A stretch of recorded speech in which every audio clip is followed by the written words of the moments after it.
প্রয়োজন, অভাব ও চাহিদার মধ্যে সম্পর্ক দেখাও। অথবা প্রয়োজন, অভাব ও চাহিদার মধ্যে সম্পর্ক কি? অথবা প্রয়োজন, অভাব ও চাহিদা কাকে বলে? উত্তর: প্রয়োজন, অভাব ও চাহিদা নিম্নে ব্যাখ্যা করা হল। ক. প্রয়োজন। মানুষের নিড বা প্রয়োজন হচ্ছে সবচেয়ে মৌলিক ধারণা যার উপর ভিত্তি করেই বাজারজাতকরণ কর্মকাণ্ড পরিচালিত হয়।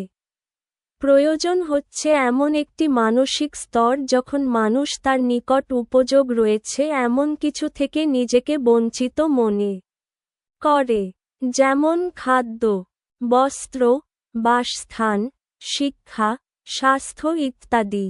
মানুষের বহু জটিল প্রয়োজন রয়েছে যা খাদ্য, কাপড় থেকে শুরু করে সামাজিক মর্যাদা পর্যন্ত প্রসারিত। খ. অভাব। বাজারজাতকরণের আরেকটি মৌলিক বিষয় হচ্ছে মানুষের অভাব।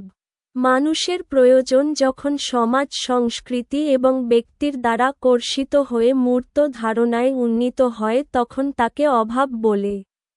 যেমন ভাত, ফাস্ট ফুড, জামা ইত্যাদি। অভাব বিশেষ বস্তুর প্রতি নির্দেশ করে, যা মানুষ প্রয়োজন মেটানোর কাজে ব্যবহার করে। ক্রমান্বয়ে মানুষ অধিকতর বস্তুর প্রতি আগ্রহ প্রকাশ করাই বিক্রেতাদের অধিক অভাব পূরণীয় পণ্য ও সেবা উপস্থাপন করতে হচ্ছে। গ. চাহিদা। মানুষের অভাব অসীম কিন্তু অভাব মোচনের জন্য প্রয়োজনীয় সম্পদ সীমিত। তাই তাদেরকে অভাব মেটানোর জন্য এমন অভাবকে নির্বাচন করতে হয় যার পেছনে অর্থ ব্যয় করে তারা সর্বোচ্চ সন্তুষ্টি অর্জন করতে পারে। অভাব যখন ক্রয়ক্ষমতার শর্ত পূরণ করে তখন তাকে চাহিদা বলে। যেমন ক্রয়ের সামর্থ্য রয়েছে এমন ভাত, ফাস্ট ফুড, জামা ইত্যাদি।